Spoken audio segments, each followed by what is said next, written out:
Hey everybody, this is Brian here, and we're going to be talking about animation today, and we're going to be revisiting something that we've talked about in the past, which is the greatest cartoons of all time, which is specifically we're going to be talking about TV shows, not characters, not particular uh, vocal performances of all time. We're not going to be talking about greatest movies of all time, greatest animated movies or something like that. We're not going to be talking about comedic performances or funniest vocal uh, performances of all time. We're going to be talking about specifically the greatest TV shows of all time, or I guess my favorite TV shows of all time is maybe a more accurate presentation of what this list really is. So let's get actually into it, and we're going to be talking about a few things consistently throughout here. So I may as well tell you what the list is going to contain consistently. It's going to contain um, it's going to contain uh, the presenter, or I guess more so the creator of this series, and what network or what company they created it for, um, and also a couple of reasons why I think that this show was one of the best shows of all time. You know, and then we'll talk about some of the awards that it won. Like its accolades, and then we'll talk about pros and cons. Was this show not one that you're going to want to show to children, such as this list contains South Park, for instance. That's not something that you're going to want to show to children. And there's some shows on this list that I think you may want to consider twice before you do that, actually. So let's get to that actually on this list. Number one on here was created by John R. Dilworth for Cartoon Network, but in spite of it being created for Cartoon Network, I'll also tell you what years that they ran during, and along with the people who created them and what network and all that. So John R. Dilworth, Cartoon Network, and 99 to 02. In spite of being for a network intended for children, this show does contain a lot of horror movie elements. There's a lot of B movie stuff that's actually edited into here. Courage lives in a place called Nowhere, Kansas, with his angry owner Eustace, who's basically a farmer who's bereft of any luck or um, any harvest, and his wife is basically just completely oblivious to what's going on around her. Courage protects them from the terrifying creatures that spawn in every episode and basically try to scare them witless. He, in spite of his name, is actually probably the bravest person on the episode. This show has won numerous awards, including an Academy Award and an Annie. But the cons in this show are that it might disturb children with its violence, and it's got a lot of flashing lights. So for someone with epilepsy like me, this might not be the kind of show that you're going to want to show, with strobe lights and with a lot of thunder and lightning, especially with the weather changing in a place like that, in a place like Kansas. Um, Another thing is the ethics towards animals in this show. Eustace is there for comic relief mostly, but he goes a little far in terms of his level of cruelty towards Courage. Courage is the dog, but Eustace is there, um, basically just to yell at him, or stupid dog, you're here to make me look bad, or something like that. Um, there's I don't know. It's just something that I think bothers me a little bit. Um, might disturb kids also with the degree of violence that's on this show. Um, there's also a lot of flashing lights, like I said. Um, but yeah, Courage the Cowardly Dog, that is one of my favorite shows, and I would say that is one of the greatest shows, animated wise, of all time. That's important to note. This is for animated shows only. Let's talk about Rugrats next. Nominated for and won several other Emmys and a star on the Walk of the Hollywood Walk of Fame. You know, this show was created by Klasky and Chupo and Germain or German.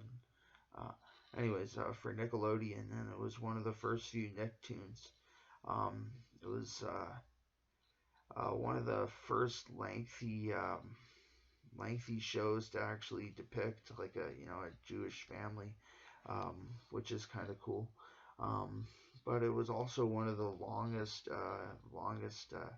American TV shows of all time. I think it was like the third longest animated American TV show ever, which is pretty cool. Unfortunately, though, the one thing that I would say that's a con for Rugrats, which ran from 91 to 2004, was that its spin-offs kind of stank. Rugrats All Grown Up was just terrible. And I would say that its movies were usually consistent disappointments to Rugrats in Paris or the the first movie, which added Dill, I think. Um, they just felt like they were there to add unnecessary characters that really didn't need to be there. Did Kimmy or Chaz's wife really feel like they needed to be there?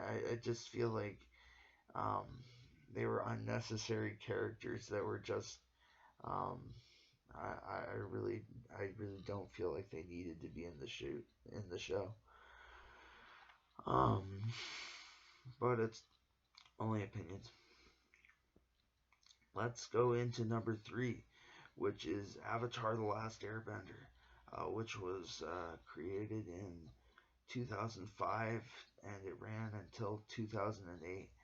It was created by Michael Don. I might be mispronouncing his name wrong. Michael Dante DiMartino and Brian Konietzko, with Aaron Ehas as writer. Um, the heavy themes and diverse elements of Asian culture that were rare in animated film made this series one that's still regarded as among the best of all time. It didn't overstay its welcome, and it didn't start to go downhill with the introduction of unnecessary characters or plot points. Thankfully, it found the midpoint perfectly, and it may be seriously the best show of all time in terms of animated series. It didn't write its name for like 15 series like a show like Family Guy or The Simpsons. But to those with epilepsy as a con, I will say that to those like me who also have this, beware of the flashing because there are anime elements to this show, and especially when the bending involves weather and it involves electricity. Beware of the scenes that have thunder and lightning because they have a lot of flashing and kind of it's almost like a strobe effect. Um, anyways, but that won't bother everybody. But if it does bother you, be careful because the show does contain quite an unrelenting amount of that. Um, anyways, let's go to number four on this series, which is X Men 92 to 97, which is created by Jack Kirby and Stan Lee. I love the voice acting in this version of X Men. This one was well received, and it's one of the best comic based series, animated or CGI. I have to mention the flashing to people like me because it can cause strobe like effects and reactions. Be careful as the scenes with Cyclops or Jubilee are especially active in terms of flashing. The X-Men are known for their live action and CGI versions in recent years. There have been or the action movies. They've mostly been live action. Um, but the franchise, I think, often gets forgotten or left in the dust um, for its cartoon animated action movies. And I think that this one has really been underrated by kids today. Um, the one thing I would say that's a con is that while the performances for some of the characters like Rogue or Wolverine are fantastic. I was not blown away with some of the other ones like Jubilee or Cyclops. I feel like the performances and the voice acting are a little bit unequal. Some of the other great characters include Storm, I think, and also um, the Professor. Professor X. But I just think that I was not completely blown away by everybody in this show, and I feel like it could have maybe been a little bit more strong in its casting, but you know, um, it was still. Anyways, let's get on to the next selection, which is number 5 in this list, which is Hey Arnold, which is a show that ran from 1996 to 2004. It was created by Craig Bartlett for Nickelodeon, and it ran for 5 seasons. It follows a young boy and his best friend Gerald as they deal with family issues and growing up. It takes place in a place that's almost like New York in the 50s. Kind of think of like a New York Giants, uh, kind of like a Brooklyn Dodgers that 1950s kind of New York growing up, sort of in the ghetto and the kind of uh, I don't know, those kind of baseball neighborhoods, kids playing baseball on the streets in those kind of 80s movies with Kevin Costner or something. I don't know. Those are the kind of things that make me think of Hey Arnold, uh, and the kind of I don't know, the kind of it did. It says it ran for 5 seasons, but I don't know. It felt like it ran more for 10. I don't know. This show, kind of similar to a show like King of the Hill, it had a lot of character development, and I think that it kind of almost reminds me of a little bit of a show, kind of like Rugrats, in the sense that it's centered around um, a boy with an eccentric grandpa who was he was a member of a group of friends who were kind of also he was the leader of them. Think of he's kind of the parallel to Tommy there. I don't know, and his grandpa is kind of the parallel to. Uh, uh, anyways, I don't know, Angelica to Helga. There's a lot of things. The circle of friends, the diverse neighborhood. Um, anyways,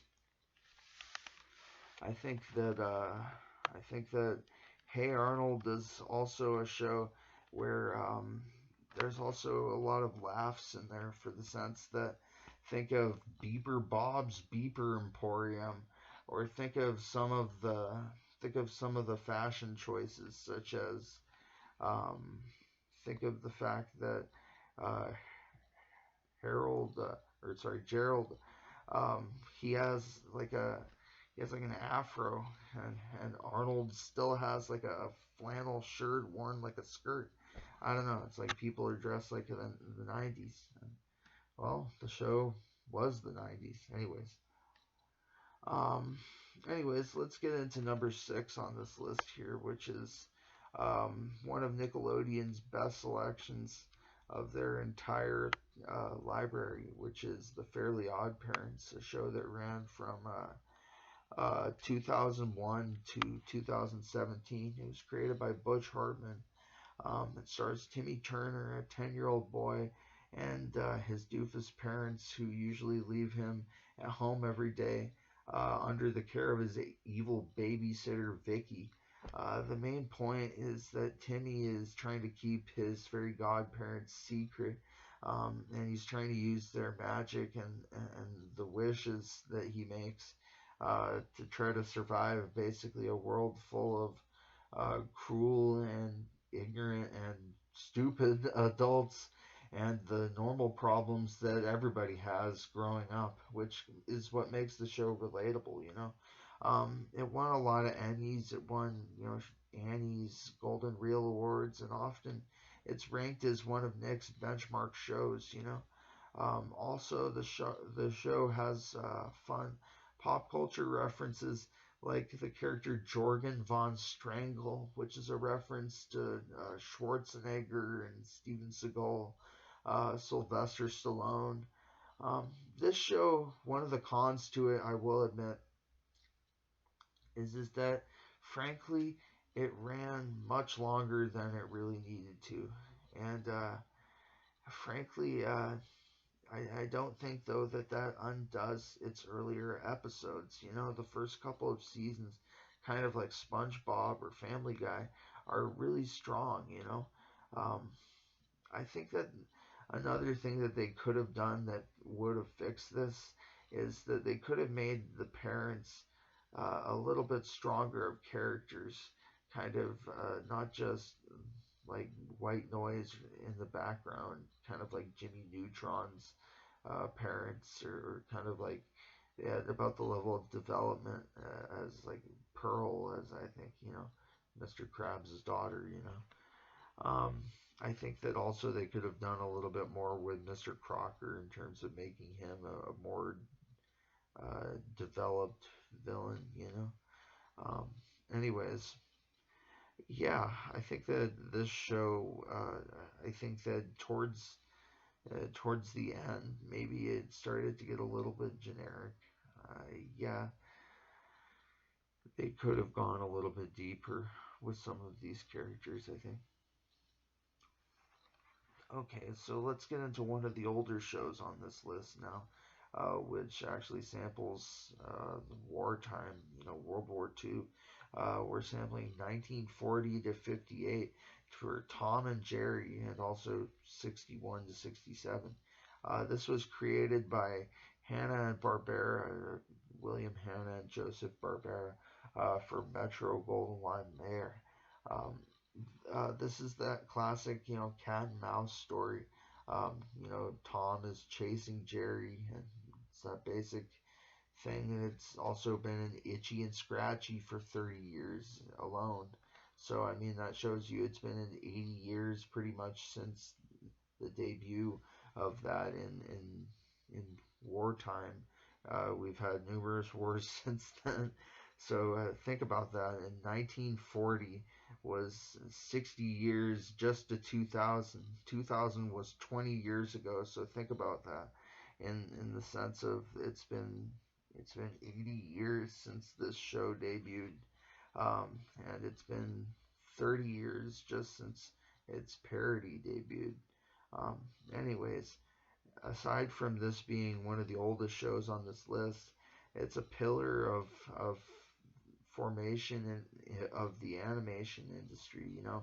Of of of the fact that we struggled with war and the economy, prohibition, with gang violence, with segregation, with different things. Um, we suffered during this time with these societal issues, and this show managed to actually be a big success in spite of those things happening contemporaneously, at the same time. So, anyways, yeah, I think it's even more of even more of a big achievement considering what was happening when it made its success.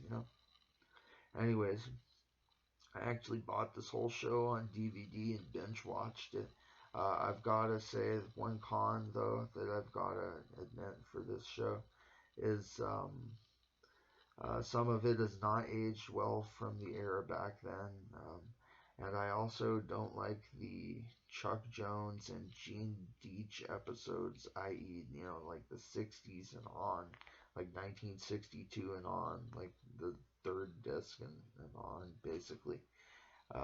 It's just cheaper quality animation and more kind of like Wile E. Coyote level, you know, cheap gags, cliche things. Um, Anyways, yeah. But Tom and Jerry is definitely one of the all-time classics, and it created a trope. Um, it created an archetype. Cat cat and mouse. In terms of animation, I mean, I know that existed before Tom and Jerry. That's where they got it from. But obviously, just the fact that they brought this to animation, and the fact of the cat chasing the mouse and the enemy, and they've just brought this to.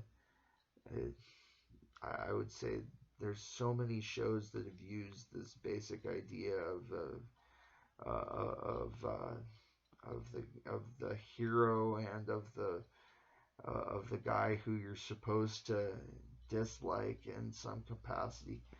Um, anyways, yeah, um, like a show like Justified, for example.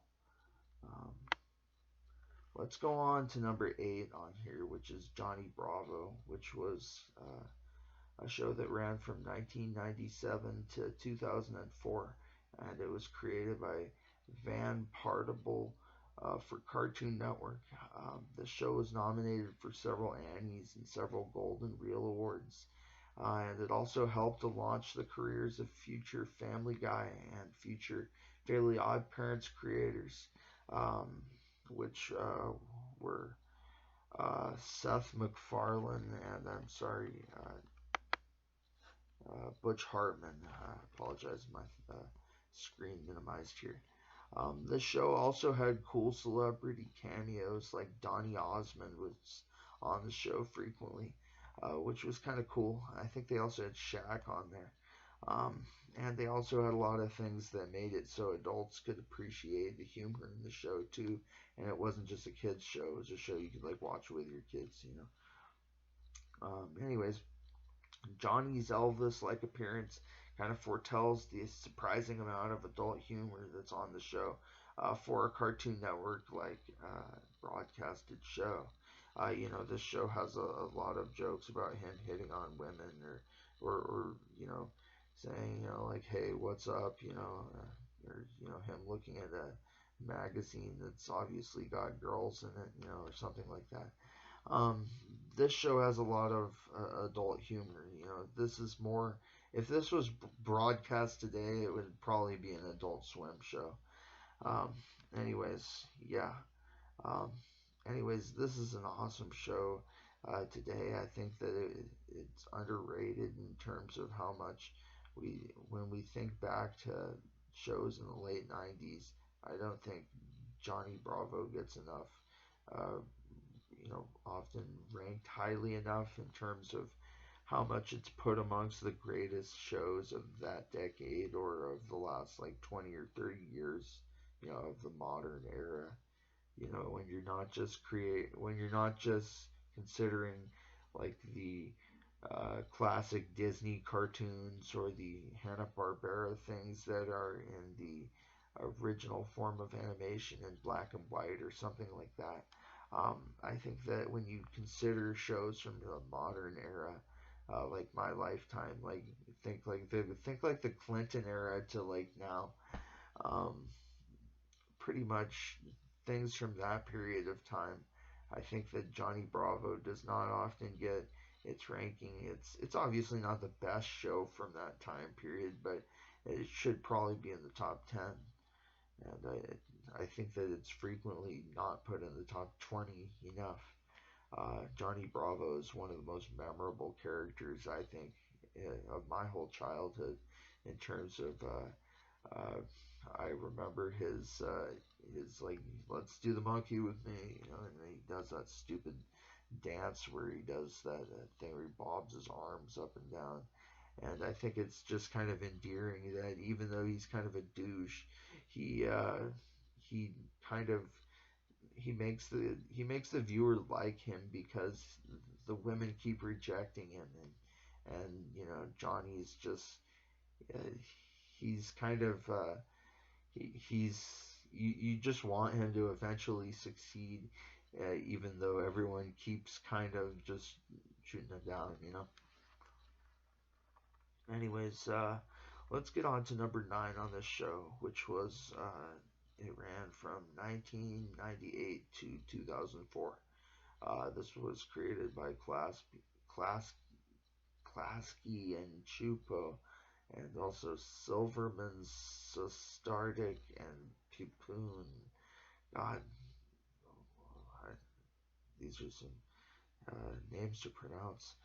Um, yeah, the main character Eliza can also talk to animals, and that's the main premise of the show. Is that she can she's the only one around her who can pretty much um, hear the thoughts of animals and hear that they're actually as intelligent as us. And she's kind of I guess you could say she's the only one around her who's realizing how smart the animals are, when everyone else just thinks that the animals are, cat food can level of intelligence. Um, Her dad is kind of reminiscent in terms of his appearance of the crocodile hunter. This is while he was alive. It's worth noting. Um, Another thing is that Darwin can talk. Um, there's a lot of strange things in the show, such as Flea from Red Hot Chili Peppers being in the band, being Donnie, um, the uh, boy in the shorts that was he had the wild haircut, and he was like their adopted son. Um, there was a lot of things kind of in this show that I kind of think made it like a Animal Planet or Discovery Channel show, but animated, and I've watched a lot of um, those channel shows growing up. So I think that this was unique because they really never did have animated shows on those channels. So I think that it was unique to get a show that did deliver that message of respect towards animals, that didn't teach kids to like pull an animal's tail or something like that, but that taught kids that animals were smart and that were worth respecting, and that it was worth it to pet your pet your dog or your cat and talk to it or something. I think it's worth respecting this show for the fact that it had that rare message of respect, um, which not a lot of shows have to deliver towards kids. Um, and I think this is another just well done achievement by the people who created Rugrats also. You know, Klasky, Chupo. Um, Anyways, we're going to go on from Wild Thornberries, which is one of my favorite shows in terms of as a vegetarian growing up, for example, I appreciated the tone of the show. That's one of the reasons why I liked it a lot. Um, Number 10 on here is going to be specifically more so the earlier episodes of SpongeBob. Um, this is a show that's gone from 99 to present specifically. Um, it was created for Nickelodeon in 1999, and arguably it was running over the finish line long ago. Many feel that Bikini Bottom jumped the shark kind of a while ago, and I really have no bias against SpongeBob, even though I graduated a while ago, and the modern episodes aren't exactly my generation of stuff. I have no bias against it because of that. I really want to love it for what it's become, but the quality's just not been the same since the SpongeBob movie came out. The first couple of seasons really were the greatest of all time cartoons. With like Patchy the Pirate and things like the Band Geeks episode. Um, I don't know. Stephen Hillenburg was one of the defining elements to me. The show wasn't the same without him. Rest in peace, dude. Um, my favorite episode is still the one where SpongeBob rocks out and sings "Sweet Victory." Um, anyways, Yeah, this is specifically the earlier episodes of SpongeBob. I think that it was one of those shows that declined in quality a little bit. Hmm. All right. We'll specifically talk about Teen Titans now, a show that went from '03 to '06. It was created by Glenn Murakami based on the DC universe. This is one of Cartoon Network's most dedicated fan bases, the one that's dedicated, to Teen Titans. Um, they were extremely critical, I think, of Teen Titans Go when it came out because it wasn't up to their expectations. Um, anyways, um, the reason for that dedication is because of the deep character development, and that's why it made it very easy to get invested in this show, in spite of it being animated instead of a show with real actors. This is one of the few shows where I, as a generally pretty casual viewer of things, got really invested in the shipping of two characters. Um, I think it was Beast Boy, and also I was I was pretty invested in Beast Boy and Starfire. Um, also, I really was kind of hoping that Robin would turn on them, and also something with this, chick with the purple hair. Anyways, anyways, I think that this show is kind of like the animated version of The Dark Knight. I think that if The Dark Knight were animated, if Heath Ledger's performance were animated, this would be it. Um, I think that this would be the kind of thing that we got in terms of this was why people got so invested into the shipping of the characters, and why people still care about this show today. Um, who would you who would you guys put for who you shipped from Teen Titans as a kid if you watched it? Um, anyways, tell me who you picked. I know you watched this show. Everybody did. So let's get to number 12 on here, which is the Pokemon Indigo League, 97 to 99, when Pokemon was at the peak of its fame. Uh, when it had first come over here from the Pocket Monster debut in Japan, and it had come over here as Pokemon. Um, this was the first season of the dub of the anime, and um, this was the first season in America, period. So it wasn't just for this incarnation, like, or for this region, or for this sidekick of Ash. This was the first. This was the first thing, period, of any Pokemon. Um, I think that this is um, a pretty unique episode because it was the first one with Pokemon, period, and fans weren't used to the monsters.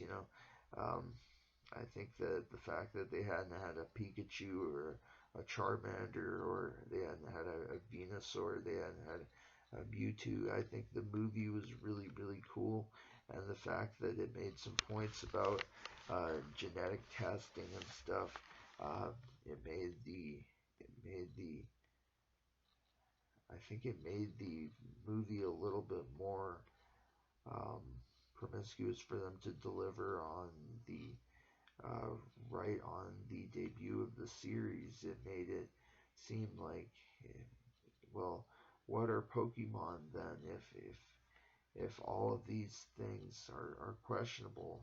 If all of these forms of testing are questionable, then what are Pokemon ethically? Um, anyways, um, one thing that I wanted to talk about also was the first movie. I wanted to talk about the voice performance by Dan Green as Mewtwo in the dub. I won't give you a spoiler over anything in the movie, um, but I think that his interactions with Ash, they provoked me to tears multiple times. I'm sure we've all seen that movie a million times by now. Another thing that if you're just getting introduced to this series, be careful about an episode called The Electric Soldier Porygon, and be careful of any episodes with the electric attacks. Um, they often, uh, that's only obviously if you're someone like me with epilepsy, or if you're somebody with sensitivities to strobe like um, effects. Um, Darker fan theories, I guess, often circulate um, just as we're exiting Pokemon Indigo League.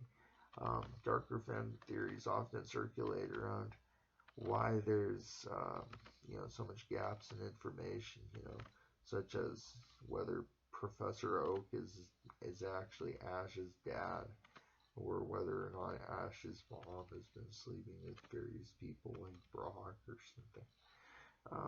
I don't know. There's probably a theory for anything you could think of. Um,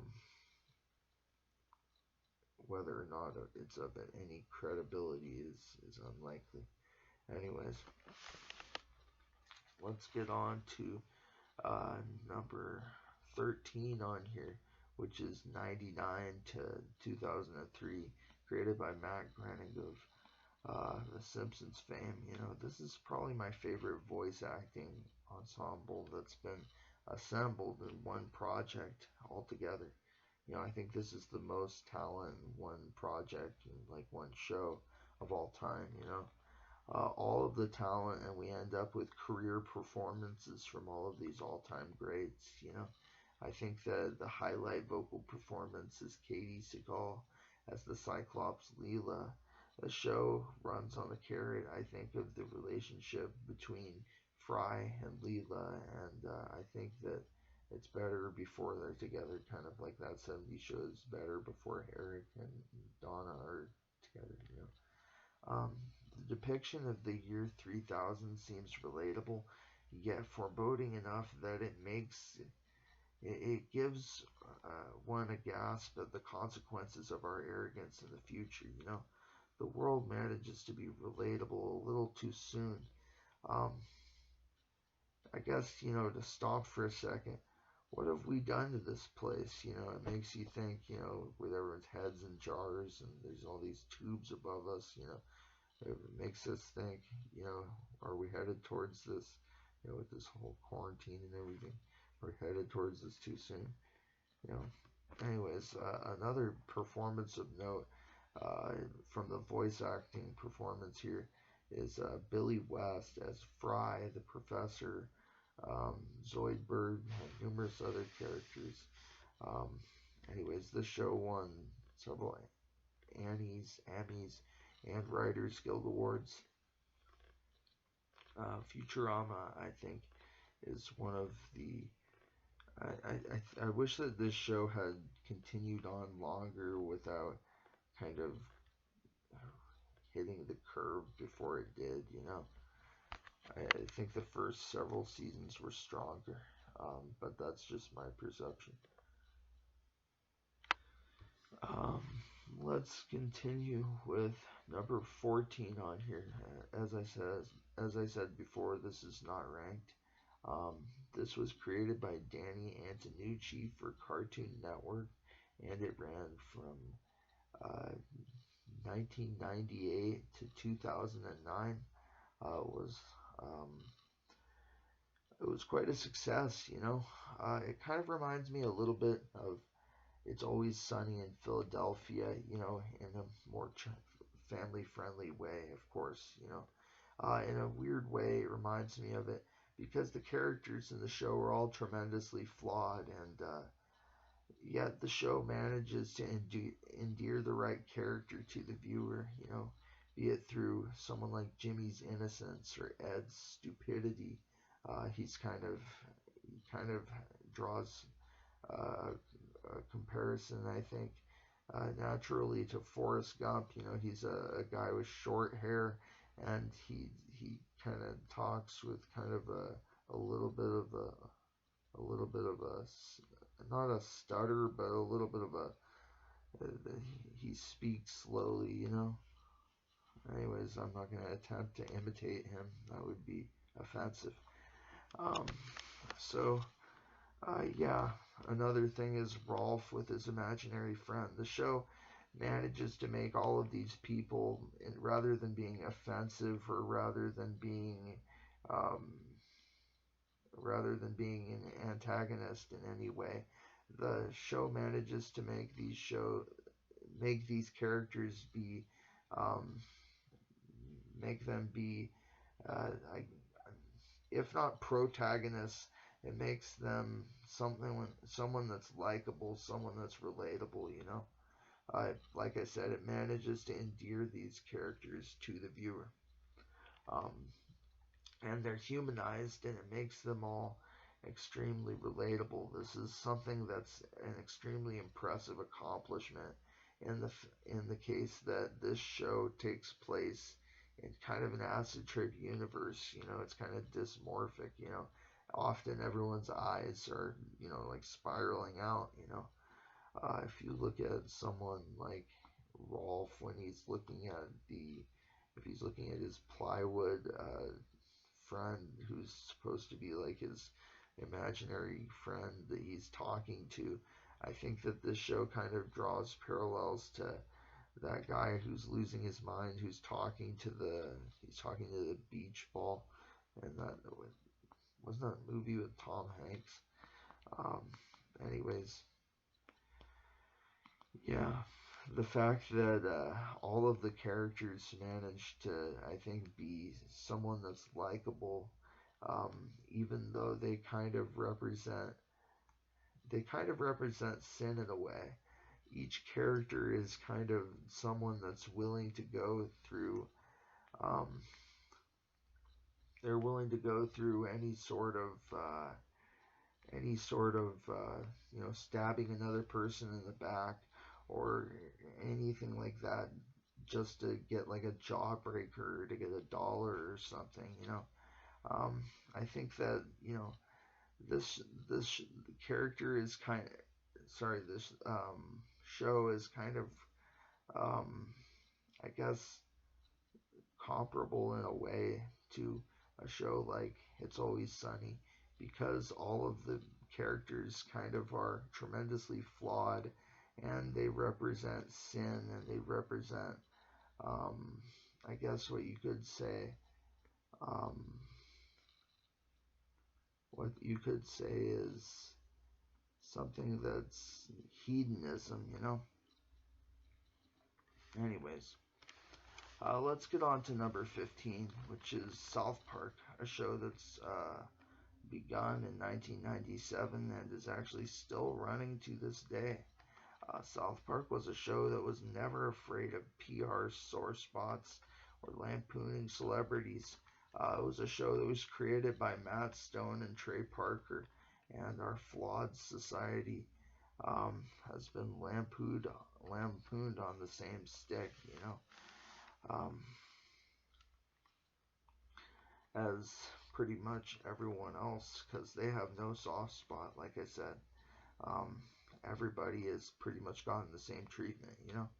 As crass as the animation is, and as vulgar as its language has frequently become, the show has undoubtedly told some of the most intelligent and uncut humor since Carlin passed away. You know, I again appreciate that the show has no soft spots, because it's nice that it doesn't sell out for advertisers.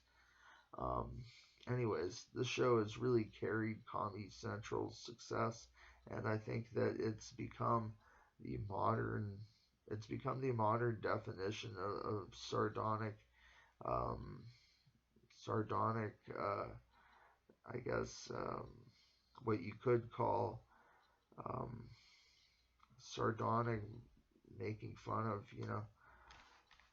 Um, anyways, it's become a pop culture fixture. Um, let's go to number 16, which is King of the Hill, which is a show that ran from 1997 to 2010.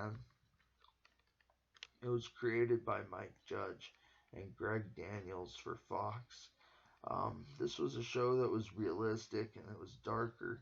It was an animated family sitcom that really had more character development and continuity than other shows on live TV, whether they were action or animated, whether they were a show that was live action or animated, Um, I think that the show addressed issues on TV not commonly taken on in animation, such as affairs and fertility.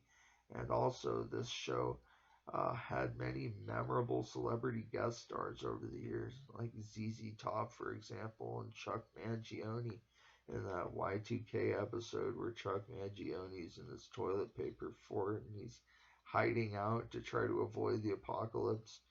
Um, anyways, uh, we'll go on now. Um, where are we? We're at 45 minutes. Okay. So um, we'll look at Scooby Doo. Where are you?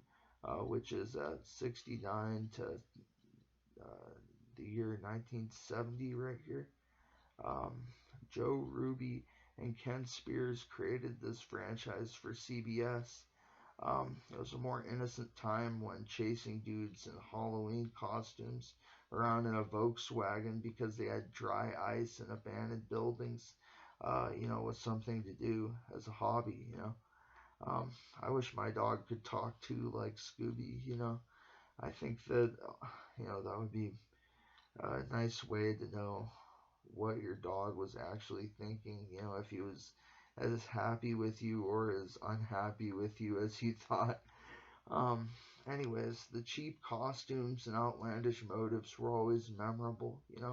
I loved the shitty Globetrotter episodes later on when the show was kind of running out of ideas. Um, um, Number 18 on here is going to be Recess. It ran from 97 to 2001. It was made by Jermaine and Ansel Bahari. Um, that's a name that's hard to say. For Disney. It reminded me of the kind of thing that I would read in a book order book. Um, a book about like something like Goosebumps, for example, or Harry Potter. Um, I miss Recess. That was a cool show. I thought each of the characters on the show was unique, like Spinelli. I wish that this show had run for longer. Um, let's get on to number 19, which was Little Bear. This was created by Maurice Sendak, Minarak, and someone named Homeland for CBS, and then it later on transferred to Nickelodeon. This was my favorite show aimed at children. The voice acting was always warm and kind, and I think that this show was something I was always excited would come on. Um, and I think that it shows why programming from Canada was always endearing for some reason. I don't know why that was true. Um, some honorable mentions before we get to number 20 here. This is not ranked, but number 20 here kind of is number one, um, if I was to be honest. Number one, let's get to these honorable mentions here. These are things that did not quite make the list, but are just short of it. Doug, Danny Phantom, Zoids, and Foster's Home for Imaginary Friends. If I was to be honest, also Family Guy should be on here, but just was short of the list because I felt like its lack of continuity and its decline in quality were two things that I really couldn't put on the list. Number 20 on here is Samurai Jack. This was created by Genndy Tartakovsky. Um, it was something that was critically acclaimed and it sparked a later 5-episode reboot in 2017. This is among the high benchmarks of animation, period. It's high quality animation, just in terms of the fight scenes and the action. Um, it's something that tells a story well, and one can follow it easily. It's something also that's well scored, and it never fails to deliver on the action in the fight scenes between an enemy and between Jack. And it also told the story in the perfect amount of time. It didn't run so long that it lost quality, but it wasn't canceled prematurely. It wasn't a show that was under recognized and canceled before it was able to deliver its message or story. Um, and that's why Samurai Jack is number one on my list. Thank you for watching. I'm going to tune out now. You guys are all the best for tuning in to watch this. I love you because you're you, and peace out.